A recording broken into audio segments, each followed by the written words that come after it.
Swayam Prabha. Digital India. Educated India.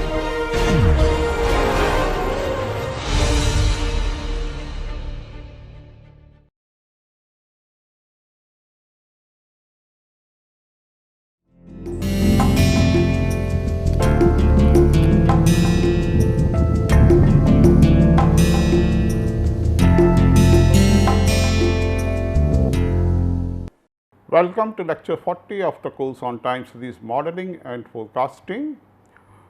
This is the last lecture of this course. In the previous lecture, we discussed how a sharp change, whether it is increase or decrease, is usually followed by several other sharp changes in the time series. So, after the sharp change, you usually get a lot of variability or a volatile behavior of the time series. For many economic time series or for many financial time series, analyzing such kind of volatile behavior is very important, and the models which can be used for modeling such kind of volatile behavior of the variance are ARC and GARCH models. So, now in the previous lecture, I considered ARC models, and this lecture I will discuss some more properties of the ARC model and forecasting procedures for the ARC model, and then I will discuss GARCH models. Now, we consider the order determination of ARC model. So, first we check the significance of ARC effect, and if it is found to be significant, then one can use the PACF of u hat t square to determine the ARC order. We just plot the PACF of u hat t square, and you know that this ARC model is just like the autoregressive model. So, using the PACF, or you can also plot ACF, you can observe the behavior of PACF and ACF, then it helps you in determining the order of the process.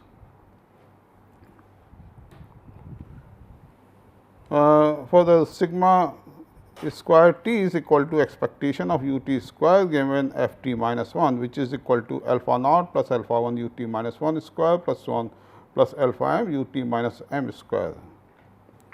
So, for the given sample or for the given information up to time t minus 1, u t square can be written as alpha naught plus alpha 1 u t minus 1 square plus 1 plus alpha m u t minus m square plus eta t, where eta t is uncorrelated series with mean 0.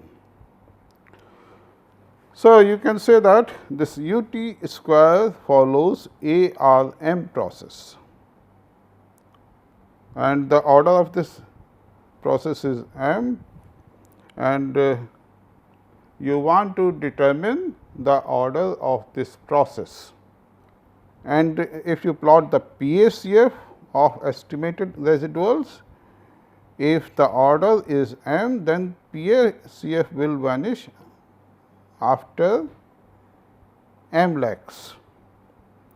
So, this is how PACF helps you in determining the order of the ARC processes. Further, under the normality assumption, the likelihood function of an ARC M model is f u m plus 1 u m plus 2 so on u n given alpha, where alpha is the vector of all the coefficients alpha naught, alpha 1 so on alpha m, and then this likelihood function is equal to f u m plus 1 given f n minus 1 so on f u n minus 1 given f n minus 1, and then you have f u n given f n minus 1, and then at the last you have f u 1 u 2 u m given alpha, and then you can write it as product T equal to m plus 1 to n. Since we have assumed the normal distribution, so we get here 1 upon under root 2 pi sigma square t exponential minus u t square upon 2 sigma square. So, you get all these terms in the product. Then at last you have f u 1 u 2 u m given alpha. Then f u 1 u 2 u m given alpha is the joint density function of u 1 u 2 u m. And the form of f u 1 u 2 u m given alpha is usually complicated. So, for large samples we ignore the last term, and then we use the conditional likelihood function, which is given by f u m plus 1 so on u n given alpha u 1 u 2 u m equal to product t equal to m plus 1 to n 1 upon under root 2 pi sigma square t e to power minus u t square upon 2 sigma square t. Then sigma square t can be estimated recursively, or it can be calculated recursively. Then we estimate the parameters of the model by maximizing log likelihood function. So, we take log of the likelihood function, which is equal to summation over t equal to m plus 1 to n minus half, you get log sigma square t minus u t square upon 2 sigma square, where sigma square t is actually equal to alpha naught plus alpha 1 u t minus 1 square so on plus alpha m u t minus m square, and this is calculated recursively. And sometimes we assume that the time series follows student t distribution. So, suppose x is a random variable which follows student t distribution, then variance of x is nu upon nu minus 2, and then the PDF of say epsilon equal to x upon under root nu upon nu minus 2 is given by f epsilon t given nu equal to gamma nu plus 1 by 2 upon gamma nu by 2 under root nu minus 2 pi, and then you have 1 plus epsilon t square upon nu minus 2 whole to the power minus nu plus 1 by 2, nu is greater than 2. So, this is the PDF of student t distribution. And if we assume that the errors follow student t distribution, remember that in ARC model the disturbances have fatter tails than the normal distribution, and this t distribution has fatter tails than the normal distribution. So, often one prefers to use t distribution over the normal distribution as the distribution of errors. So, if we are using the t distribution, then we have u t equal to sigma t epsilon t, and the conditional likelihood function of u t is obtained as, again we write f u m plus 1 so on u n given alpha u 1 so on u m equal to, now we take the probability density function of student t distribution here. So, we get this product of PDF of student t distribution. Now, if the degrees of freedom nu is known, then we maximize this log likelihood function, which is equal to summation t equal to m plus 1 to n, then half log sigma square t plus nu plus 1 by 2 log 1 plus u t square upon nu minus 2 sigma square t. We are just ignoring the constant terms in this log likelihood. Now, we consider case 2 when nu is not known. So, now nu is also your parameter and you have to estimate it. Then we maximize this log likelihood function L 1. Remember, in the earlier case, in case 1, we have treated the terms involving nu as constant, but now those terms are no more constant, because nu is also unknown parameter and you have to estimate it.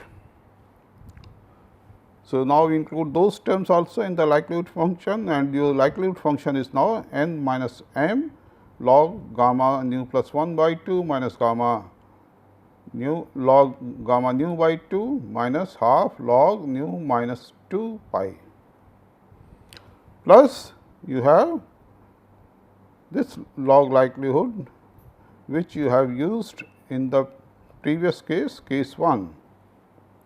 And then for estimating all these parameters including nu, you have to maximize this log likelihood function, and then you can obtain the maximum likelihood estimators.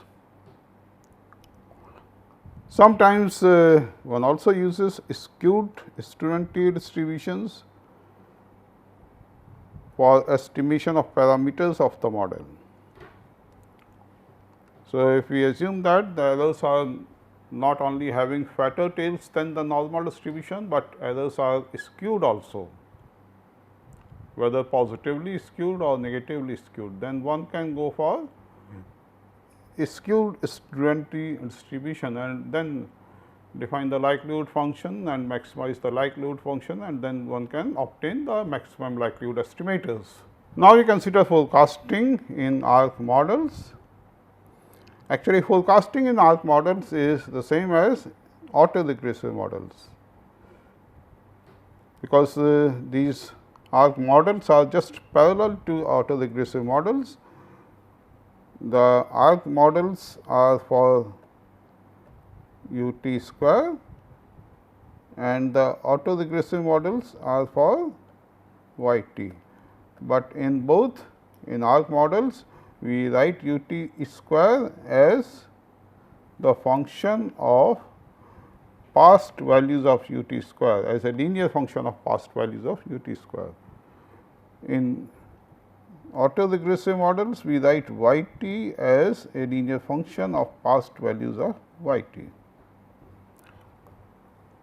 So, we use the same method for forecasting the ARC models, which we had used for autoregressive models. So, at forecast origin h, the one step ahead forecast of sigma square h plus 1 is sigma square h 1 equal to alpha naught plus alpha 1 u h square plus 1 plus alpha m u h plus 1 minus m square. Remember, you can write the ARC process in this form, which is just like the autoregressive process. And then to obtain the forecasted value, suppose you have to obtain sigma square h 2, then you have to take expectation of u h plus 2 square given the information up to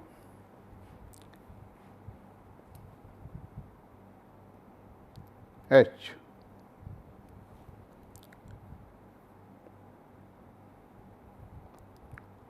Sorry, here we have sigma square h 2.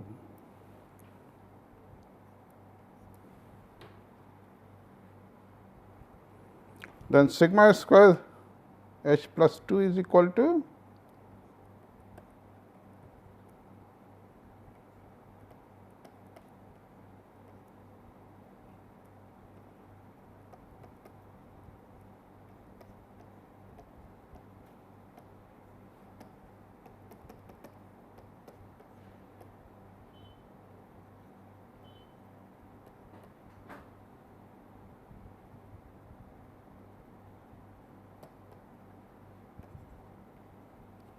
this.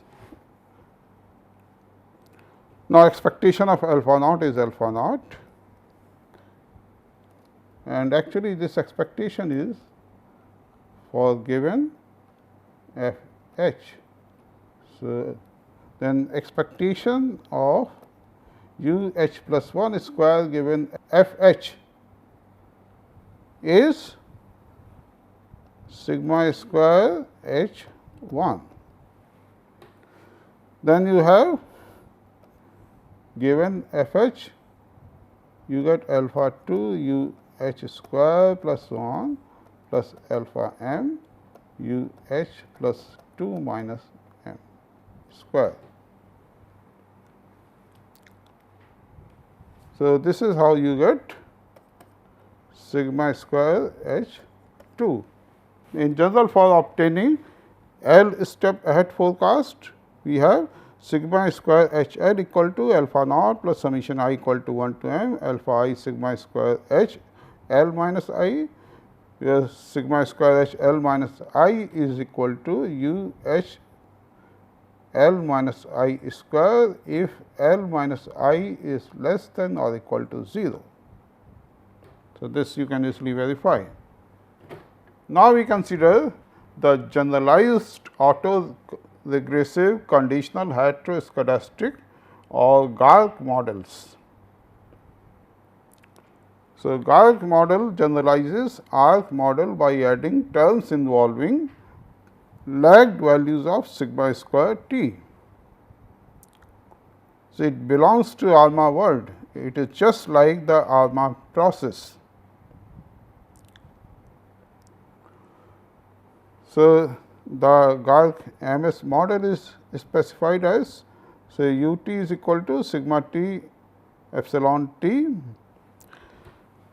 then sigma square t is equal to alpha naught plus summation I equal to 1 to m alpha I u t minus I square plus summation j equal to 1 to s beta j sigma t minus j square. So, remember in ARC model we have just these terms, the terms involving lagged values of u t minus I square. But in GARCH model we also have the terms involving lagged values of sigma square t. So, it is just like it is parallel to ARMA models. So, in ARMA models you have both the terms autoregressive terms as well as moving average terms, here also. Then epsilon t is a sequence of IID random variables with mean 0 and variance 1, and we assume that epsilon t follows standard normal distribution, or sometimes we assume that it follows a standardized student t distribution or generalized error distribution. You can also take a skewed student t distribution also as the distribution of epsilon t. Now, we consider properties of GARCH model. So, you write u t square equal to sigma square t plus eta t, or sigma square t is equal to u t square minus eta t. Then we put sigma square t minus I equal to u t minus I square minus eta t minus I for all I equal to 0, 1, so on s in the process. So, you get u t square equal to alpha naught plus summation I equal to 1 to you take maximum of m s alpha I plus beta I u t minus I square plus eta t minus summation j equal to 1 to s beta j eta t minus j.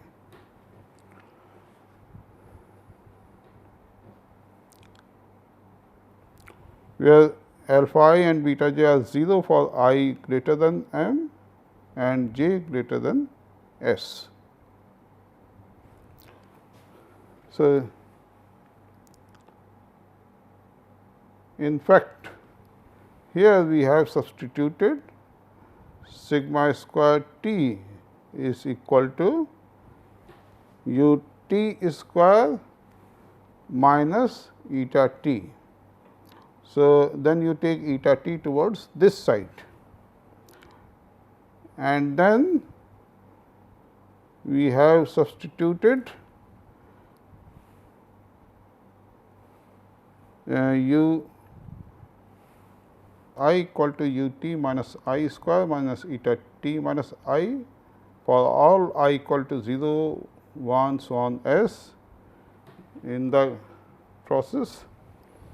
So, you get u t square equal to alpha naught plus summation I equal to 1 to you take maximum of m s alpha I plus beta I u t minus I square plus eta t minus summation j equal to 1 to s beta j eta t minus j.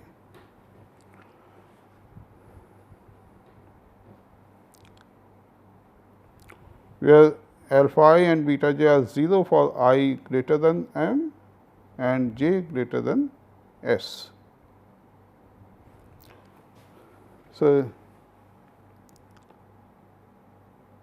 in fact, here we have substituted sigma square t is equal to u t square minus eta t. So, then you take eta t towards this side, and then we have substituted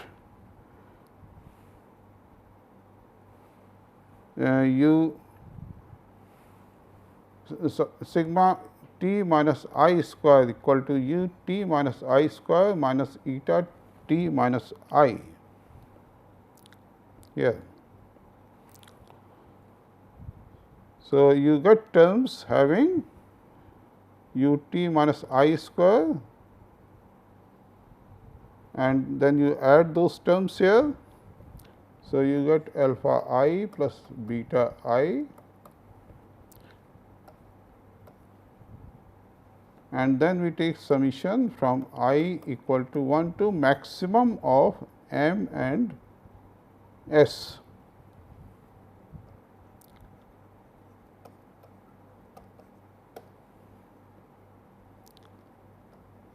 u t minus I square.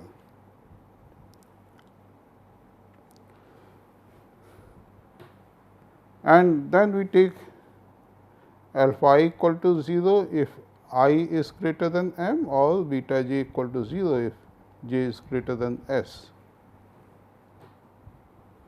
Now, this eta t is a martingale difference sequence or martingale difference series with mean 0 and covariance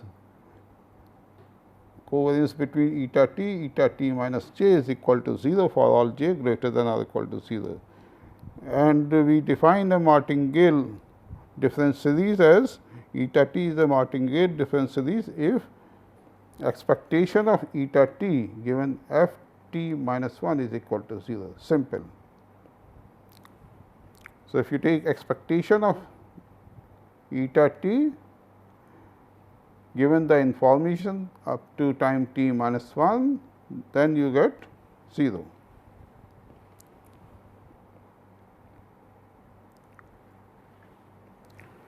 Now, we assume that the unconditional variance is finite, then we have expectation of u t square equal to, you take expectation of both the sides. So, expectation of u t square is equal to sigma square u or variance of u equal to alpha naught plus summation I equal to maximum of m s alpha I plus beta I, then expectation of u t minus I square. Now, you are taking unconditional expectation. So, this will give you the variance of u t.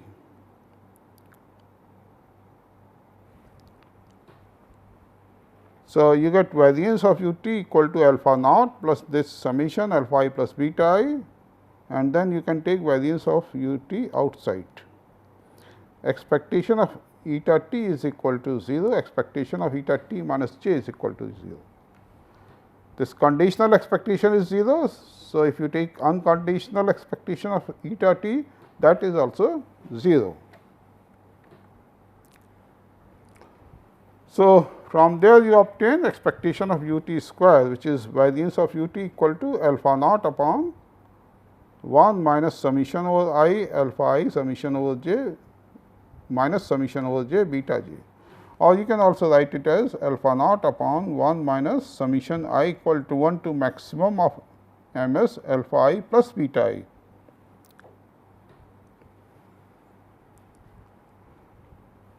Then, since variance is always greater than or equal to 0, you require the condition that alpha naught alpha I beta I are non-negative and summation I equal to 1 to maximum m s alpha I plus beta I is less than 1. And these conditions are required for unconditional variance of u t to be finite and positive also. Now, we consider GARCH 1 model. So, sigma square t is equal to alpha naught plus alpha u t minus 1 square plus beta sigma square t minus 1.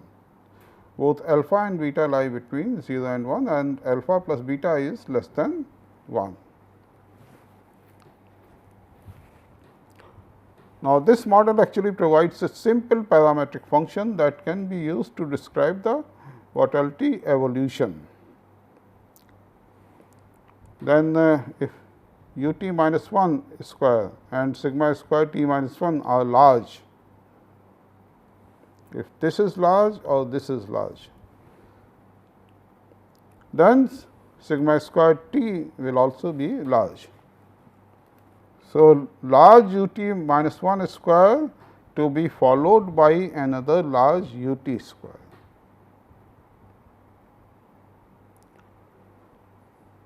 So, this is how this model takes care of volatile behavior of the process or volatility evolution of the process.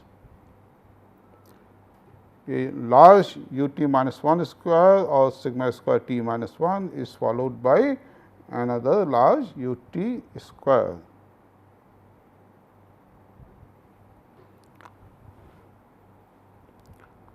Then we assume that 1 minus 2 alpha square minus alpha plus beta square is greater than 0, and we require this condition to make the fourth movement positive or at least non-negative. Then now we obtain m 4 upon m 2 square just to get the idea of kurtosis of the process.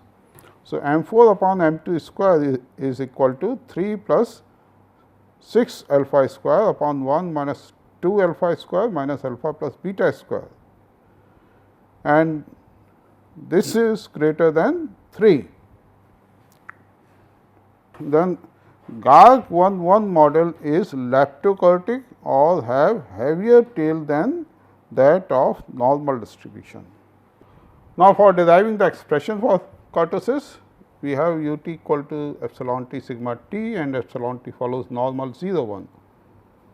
Then m 2 is equal to expectation of u t square, which is equal to expectation of sigma square t.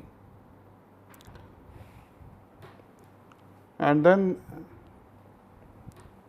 expectation of sigma square t is equal to alpha naught plus alpha naught upon 1 minus alpha plus beta. Then m 4 is equal to expectation of u t to the power 4, or this is equal to expectation of epsilon t to the power 4 into expectation of sigma t to the power 4. Then you know that for standard normal distribution, the force central moment is 3. So, you write 3 here and you have expectation of sigma t to the power 4. Now expectation of u t to the power 4 is equal to m 4. So, expectation of sigma t to the power 4 is equal to m 4 upon 3. So, we write expectation of sigma t to the power 4 equal to m 4 upon 3, and expectation of sigma t square is equal to m 2.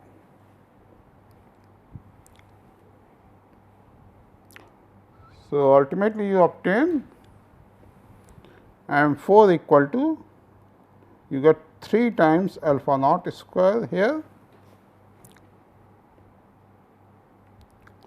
You have alpha naught square here, then here you are writing m 4 upon 3. Then you multiply the equation by 3. So, you get m 4 equal to 3 alpha naught square plus 3 alpha square plus beta square plus 2 alpha beta. You get m 4 here plus 6 times alpha plus beta m 2. Because you have 2 times this, so you get 6 times this.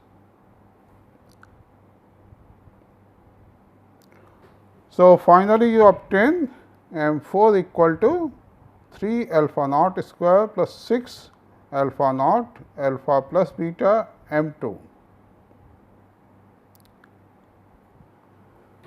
upon 1 minus 3 alpha square minus beta square minus 2 alpha beta. So, you obtain m 4 upon m 2 square equal to 3 times 1 minus alpha plus beta whole square plus 6 alpha plus beta 1 minus alpha plus beta upon 1 minus 3 alpha square minus beta square minus 2 alpha beta. And finally, you can write it as 3 plus 6 alpha square upon 1 minus 3 alpha square minus beta square minus 2 alpha beta. So, you get this expression for the kurtosis. So, GARCH process can be used to model leptokurtic error distributions, that is fat tailed distributions, because its kurtosis is greater than 3. Then we can write GARCH 1 process as sigma square t equal to alpha naught upon 1 minus beta plus alpha 1 minus beta L inverse u t minus 1 square. Because in GARCH 1 process, you have sigma square t equal to alpha naught plus alpha u t minus 1 square plus beta sigma square t minus 1. Then you take this term towards the left hand side. So, you get 1 minus beta L sigma square t, or sigma square t is equal to alpha naught upon 1 minus beta plus alpha 1 minus beta L inverse u t minus 1 square. And then this is equal to alpha naught upon 1 minus beta plus alpha, you get summation j equal to 0 to infinity beta to the power j u square t minus j minus 1. Now, since alpha beta are greater than 0, alpha plus beta is less than 1, the process transforms to arc process of infinite order, and the weights are geometrically declining weights. Beta j's are the weights, and these weights are geometrically declining. So, actually GARCH 1 process is equivalent to an arc process of infinite order with geometrically declining weights.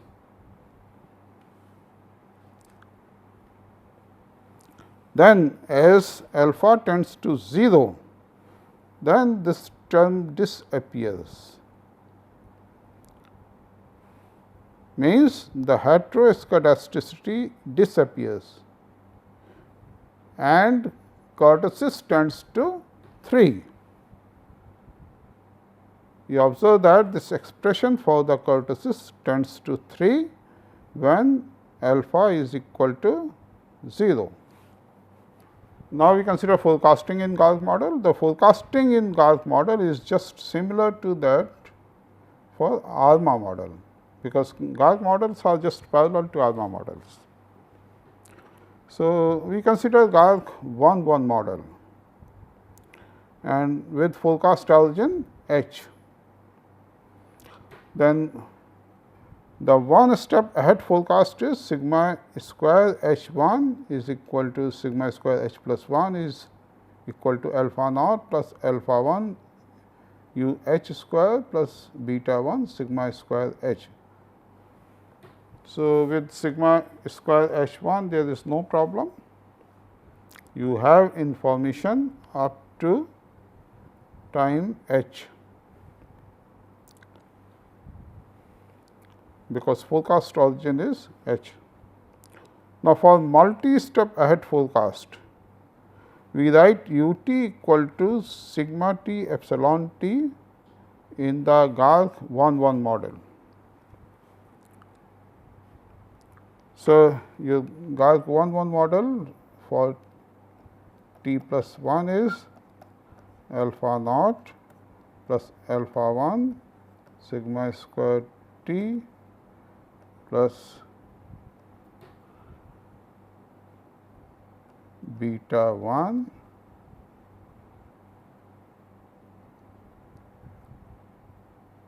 u t plus 1 square.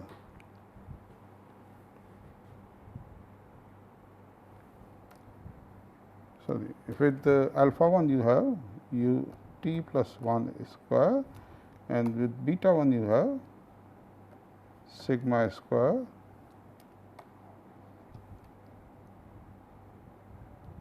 t.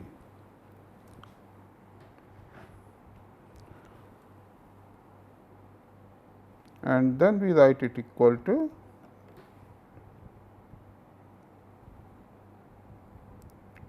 alpha naught plus then you write u t square equal to sigma square t epsilon t square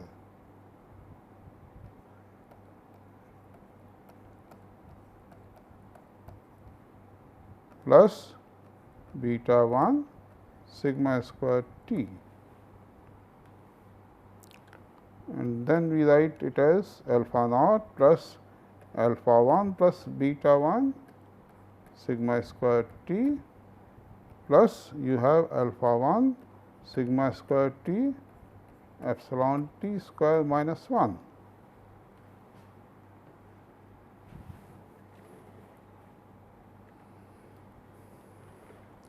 Now, for t equal to h plus 1, you have sigma square h plus 2 equal to alpha naught plus alpha 1 plus beta 1 sigma square h plus 1 plus alpha 1 sigma square h plus 1 epsilon square h plus 1 minus 1. Then expected value of epsilon square h plus 1 minus 1 given f h is equal to 0. So, 2 step ahead forecast is, means you have to take off sigma square h plus 2 given the information up to time h.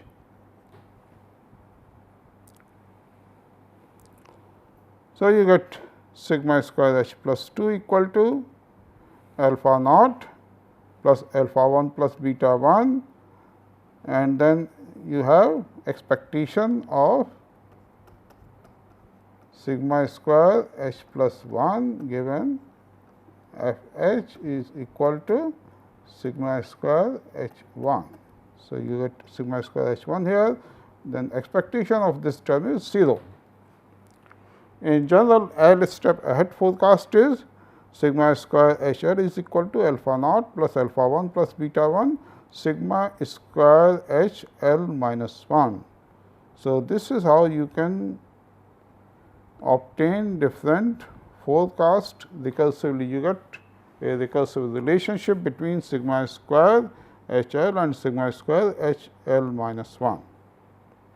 And then by back substitution, you obtain sigma square H L equal to alpha naught 1 minus alpha 1 plus beta 1 to the power L minus 1 upon 1 minus alpha 1 minus beta 1 plus alpha 1 plus beta 1 to the power L minus 1 sigma square H 1. You just substitute the sigma square H L minus 1 equal to alpha naught plus alpha 1 plus beta 1 sigma square H L minus 2 and so on. So, by back substitution you obtain this expression. Ultimately, you will get a geometric series, then you add that geometric series and finally, you get this expression.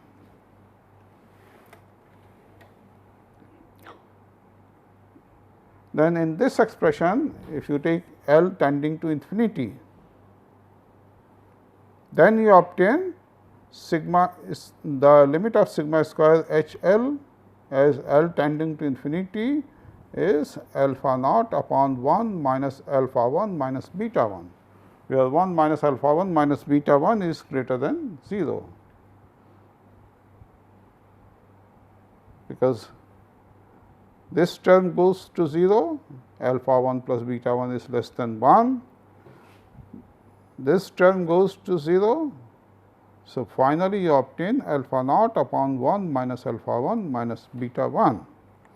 Now, this is actually equal to the unconditional variance of u t. Now, we have considered a numerical example to fit ARC and GARCH processes. This is US wholesale price data index, and we have quarterly data, and then we have taken the first differenced log series, and this is the graph of log series. You can find some volatility behavior. So, this graph shows periods of high volatility and other relatively less volatile periods. So, this makes the series a good candidate for ARC modeling, and we have fitted ARC 3 process, and this is the output. You get this log likelihood. Then for the original series, we get this constant term which has this standard error, and then other values are also given here. Then for the ARC process, when we fitted the ARC process for the conditional variances, then we get the first ARC coefficient for lag 1 is this, second ARC coefficient for lag is this, and the third one is this. In fact, the coefficient of second lag is more than the coefficient for the first lag. So, this has more impact on the variance, slightly more impact, and then this is the constant term. Then the standard errors, t values, these are also given. Then we have also fitted GARCH model, GARCH 1 process for this log difference series, and then this is the output. So, log likelihood is 373.234, and then this is the output for original series. This is the constant term, and then in fitting GARCH process, the ARC term of lag 1 is this. This is the coefficient of ARC term, corresponding is standard error, etc., and this is the coefficient of GARCH term, which is slightly more than the coefficient for ARC term, and then you have the constant term. And ultimately, your fitted ARC 3 model is y t equal to 0.0064 plus epsilon t for the original time series, and then For the conditional variances, you have sigma square t equal to this. Similarly, for the GARCH model, we have y t equal to 0.0061 plus epsilon t for the series y t, and for the conditional variances, we get this equation. So, in this lecture, we have considered the order selection of arc processes and the parameter estimation of arc processes. We have also considered the GARCH models, which are generalization of arc model, and we observe that for arc and GARCH processes, the errors have usually fatter tails than the normal distribution. So, sometimes we also prefer to use student t distribution for UTs, as student t distribution has fatter tails than the normal distribution. So, this was the last lecture of this course. As you saw, I have tried to cover most of the topics or most of the important topics related with the time series. Of course, my approach was theoretical. I tried to give you the derivations of different results. At some places, I have also used different real life examples for explaining the results. But usually my approach was to give you enough theoretical background of all these topics. Of course, some of the applied workers may find it a bit hard to understand, but remember one thing: if you are applying time series, then you must have at least some theoretical background, also some theoretical idea of the tools which you are using for your data set. Otherwise, it is highly probable that you are going to apply some wrong technique. So, even if you are an applied worker in your field, you are applying different time series tools, you must know what you are doing with those tools. So, you must have some theoretical idea of those tools. So, now I am going to stop here. Hope you must have enjoyed this course. Thank you.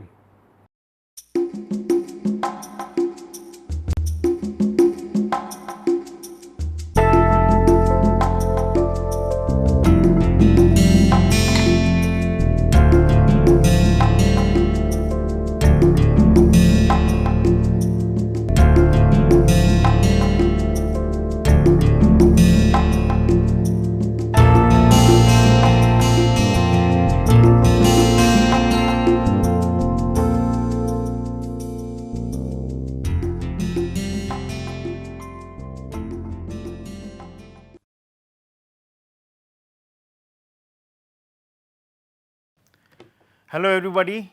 Now the discussion which I would try to talk to you is about the excitement which I always feel, and I am sure you will also reciprocate as I proceed and when you do the course, is in the area of multivariate statistical problems and multivariate statistical analysis.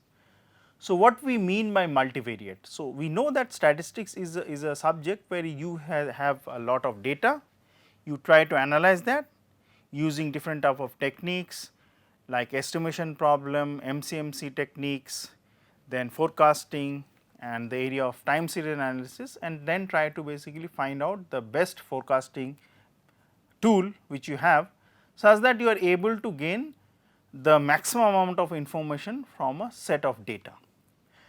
Now, in the recent past, as we see that multivariate statistics has really increased in a very exciting manner, and if I trace back to history, it has been going on slowly for the last about 70-80 years, but now the time has come where it is being used in a very big way, and the techniques which we all know, but which are being utilized with new vigor are in the area of, say for example, canonical correlation technique, in the area of factor analysis, in the area of conjoint analysis, in the area of clustering analysis, in the area of multi-dimensional scaling techniques, structural equation modeling, be it in the area of finance, be it in the area of engineering, be it in the area of social sciences, be it in the area of economics, such that you are able to gather the information from the data in such a way that it really gives you some useful set of information. Now, in the recent past, there has been also an explosion of large and complex data sets, but added to that there has also been a commensurate increase in the computing and the statistical techniques. So, obviously, the question comes that if the statistical techniques are there for so called small data, not the big data, not the data which is of terabytes and so on and so forth, where you use different type of computers to store the data, the question obviously comes that are those statistical techniques really relevant when we use them in the big data sense. The question is, they are not always relevant, they may not give you the best results. So, what we are seeing in years to come, and I feel very excited about that, is that how the new tools which we have already learned in statistics, in multivariate statistical analysis, are being redrawn, are being, say for example, remodeled in such a way that they can be utilized along with the techniques of computing in a very nice manner, that we are able to garner the information from big data very successfully and very nicely in such a way that they are able to portray a sense of information which we all long to have from big data, be it in, say for example, medical sciences, be in the area of finance, be it in weather forecasting, be it in transportation, so on and so forth. So, obviously, it means that students, participants who are in a position with some brief mathematical background to take multivariate statistics and statistical tools as a subject in this program are assured of a very exciting future, where they can use these tools to both gain the knowledge as well utilize them in a very best practical sense, such that they are able to do some justice to the information which is given to them and get the best information from the data sets. I wish all the participants in this course the best of luck, and I am sure they will also reciprocate the excitement which I have for this type of courses. Thank you.